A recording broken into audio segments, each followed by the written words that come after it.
बिस्मिल्लाहिर्रहमानिर्रहीम। इय्याका नअबुदु व इय्याका नस्तईन। अस्सलाम वालेकुम रहमतुल्लाहि व बरकातुहू। नाज़रीन, उम्मीद करता हूँ आप सब खैरियत से होंगे और आप लोगों की ज़िंदगी अच्छी गुजरी होगी। मैं हूँ अम्माद मजीद और आप देख रहे हैं यूट्यूब चैनल ब्रेकिंग न्यूज़ लेकर आपकी खिदमत में हाज़िर हूँ। वफाकी वज़ीर दाखिला राना सनाउल्लाह की गिरफ्तारी का मामला अदालत से बड़ी खबर आ गई।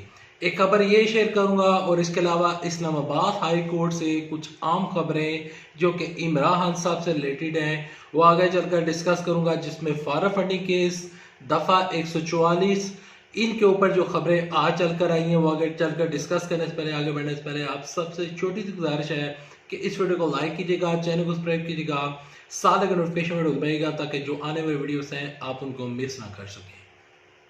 आज से तकरीबन 2 या 3 दिन पहले राना सनाउल्लाह के वारंटे गिरफ्तारी जारी हुए थे और जो पंजाब की एंटी करप्शन की टीम है वो इस्लामाबाद में बाकायदा तौर पर जो इस्लामाबाद पुलिस है उसके पास भी वो पेश हुई थी और वो राना सनाउल्लाह को गिरफ्तार करना चाहते थे। एंटी करप्शन की जो इस्टेब्लिशमेंट की जो टीम है वो बाकायदा तौर पर राना सनाउल्लाह को गिरफ्तार करना चाहती थी, लेकिन लास्ट टाइम हमने देखा कि राना सनाउल्लाह गिरफ्तार नहीं हो सके। राना सनाउल्लाह साहब गिरफ्तार नहीं हो सके और उन्होंने एंटी करप्शन से की जो टीम गई थी, राना सनाउल्लाह साहब उस टाइम कहाँ पर मौजूद थे ये अभी तक किसी को नहीं पता। और राना सनाउल्लाह साहब की जब से वारंट गिरफ्तारी जारी हुए हैं, राना सनाउल्लाह साहब इस्लामाबाद में ही हैं, वो ना इधर जाते हैं ना उधर जाते हैं। इसके ऊपर जो ख्वाजा साहब हैं वो कहते हैं कि पंजाब गवर्नमेंट अगर मुझे भी गिरफ्तार करना चाहती है तो मुझे भी गिरफ्तार कर ली, लेकिन हम इमरान खान साहब के ऊपर जितने भी केसेस हैं उनको ख़त्म नहीं करेंगे। आज बाकायदा तौर पर अदालत से बड़ी खबर आई है। अदालत से बड़ी खबर ये आई है कि राना सनाउल्लाह के आज दोबारा वारंटे गिरफ्तारी जारी हो चुके हैं। वारंटे गिरफ्तारी जारी हो चुके हैं। दूसरी जानब जो वहाँ पर जो टीम है जो राना सनाउल्लाह की गिरफ्तारी चाहती है वो साथ में इस चीज़ के ऊपर भी मुतालबा कर रही है कि राना सनाउल्लाह को इश्तिहारी करार दिया जाए। तो उसके ऊपर अदालत ने कहा है, रावलपिंडी के सीनियर जज ने कहा है कि बाकायदा तौर पर इनको इश्तिहारी नहीं करार दिया जा सकता, इतनी सख्त अचानक सजा नहीं दी जा सकती, क्योंकि अभी इनको अदालत में आप पेश करें, आप इनको गिरफ्तार कर सकते हैं, हमारी तरफ से इजाज़त है। उन्होंने अदालत ने इजाज़त दे दी और उनको गिरफ्तार करने का हुक्म देकर अदालत में पेश करने का हुक्म दे दिया। अब राना सनाउल्लाह साहब इसके बाद ये जो टीम है यह टीम राना सनाउल्लाह साहब को कब तक गिरफ्तार कर सकती है या कब तक गिरफ्तार करेगी, और जो ही वो गिरफ्तार करेगी इंशाल्लाह आपके साथ नेक्स्ट वीडियो में इंशाल्लाह आपके साथ शेयर कर दूंगा और आपको बता दूंगा कि राना सनाउल्लाह साहब गिरफ्तार हुए हैं या नहीं। लेकिन पंजाब की जो गवर्नमेंट है, वजीर दाखिला जो पंजाब के हैं यहाँ पर हाशम डोगर साहब, वो कहते हैं कि अगर वजीर आज़म भी गिरफ्तार हो सकते हैं तो राना सनाउल्लाह साहब किस खेत की मूली हैं। हम राना सनाउल्लाह को भी गिरफ्तार करेंगे और जिन जिन लोगों ने करप्शन की, जिन लोगों ने भी धोखाधड़ी की, फ्रॉड किया, हम उन तमाम तर केसेस में इनको पकड़ेंगे। राना सनाउल्लाह की गिरफ्तारी के ऊपर जो राजब शारत साहब हैं, राजब शारत साहब वो कहते हैं कि राना सनाउल्लाह साहब को हम बाद में जो इनके ऊपर जो केस चल रहा है जो कि मंशात फरोशी का केस है और ये जो केसेस हैं इनमें राना सनाउल्लाह को बाकायदा तौर पर उम्र कैद की सजा हो सकती है। राजब शारत साहब ऐसा कहते हैं, तो ये तो बहुत बड़ी सजा है और इंतहाई सख्त सजा है कि उम्र कैद अगर हो जाती है।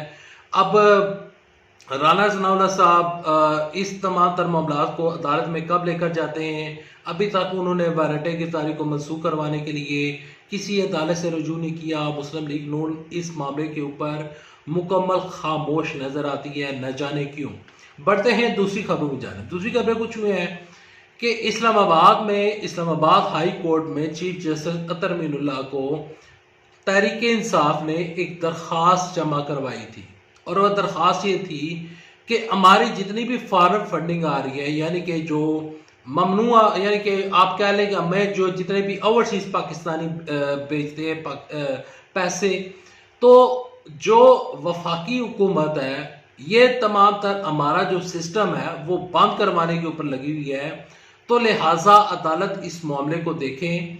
हमारी फंडिंग जो है वो बिल्कुल क्लियर है। हमें जो ओवरसीज पाकिस्तानी पैसे भेजते हैं वो बिल्कुल लीगल है। किसी भी मल्टीनेशनल कंपनी से, किसी भी गलत सोर्स से हमारी इनकम यानी कि हमें जो फंडिंग आ रही है वो किसी भी गलत सोर्स से नहीं आ रही। अदालत इस मामले को देखे, अदालत इसके ऊपर इंक्वायरी करे, क्योंकि अगर हमारी फंडिंग रुक जाती है तो फिर हमारा पार्टी का सिस्टम चलाना मुश्किल हो जाता है और आइन इस चीज की इजाजत देता है कि हम ये फंडिंग ले सकते हैं। हाँ, बसूरत दीगर के वो फंडिंग ममनुआ ना हो। ममनुआ भी फंडिंग जो होती है वो जब्त हो जाती है, लेकिन फॉरेन फंडिंग आप नहीं ले सकते, क्योंकि फॉरेन फंडिंग का मतलब यह है कि पीछे आपके एक मुल्क आपको सपोर्ट कर रहा है, कि वो इंडिया भी हो सकता है, इसराइल भी हो सकता है।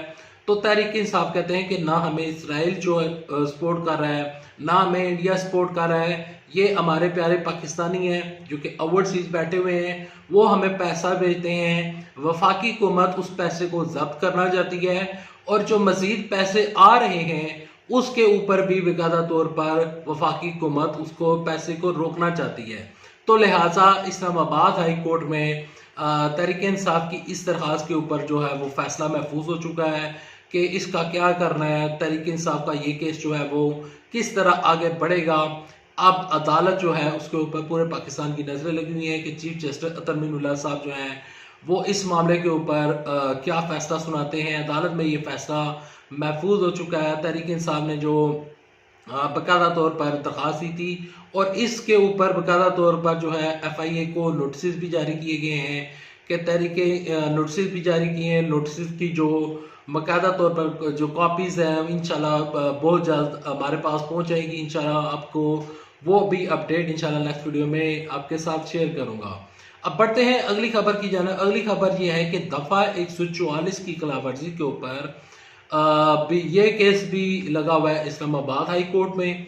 और इस्लामाबाद हाई कोर्ट में ये जो केस लगा हुआ है तो इसके ऊपर जो वफाकी यानी कि जो कि पहले वफाकी वजीर के वजीर कानून हुआ करते थे पीपल्स पार्टी के दौर में, यहाँ पर डॉक्टर बाबर इवान साहब जो हैं वो फरमाते हैं कि ये जो केस है इस केस में किसी किस्म की जान नहीं है। असद उमर और ये जितने भी लोग इस केस में जिनको शामिल तफ्तीश किया गया है इनके खिलाफ गलत केस बनाए गए हैं। दफ़ा 144 का जो केस है वो हमने इंपोर्ट किया है, वो पाकिस्तान के कानून में इस तरह के कानून नहीं है, ऐसा डॉक्टर बाबर इवान का कहना है। और डॉक्टर बाबर इवान साहब कहते हैं कि जो आइंदा ये जो अदालत है ये इस केस को बाकायदा तौर पर देखे और हमारी दरख्वास्त ये है कि इस केस को खारिज किया जाए। हमारे ऊपर सिर्फ और सिर्फ ये सियासी इंतकामी कार्रवाई का केस बनाया गया और बाकायदा तौर पर हमें बाकायदा तौर पर इस केस में फंसाया जा रहा है। तो इसके ऊपर भी इस्लामाबाद हाई कोर्ट जो है उन्होंने अब इस केस का जो फैसला है वो महफूज कर लिया है और जो ये महफूज फैसला है वो बहुत जल्द सुनाया जाएगा। हो सकता है कि आज दिन के टाइम या शाम के टाइम अपडेट आ जाए, तो जो ही अपडेट्स आएंगी इंशाल्लाह वो भी अपडेट्स आपके साथ शेयर करूंगा। अभी तक के लिए इतना। अगर आपको ये वीडियो पसंद है इस वीडियो को लाइक कीजिएगा, चैनल को सब्सक्राइब कीजिएगा, साल नोटिफिकेशन वीडियो दबाइएगा ताकि जो आने वाले वीडियोस हैं आप उनको मिस न कर सकें। अल्लाह हाफिज़। पाकिस्तान जिंदाबाद। अफवाज पाकिस्तान जिंदाबाद।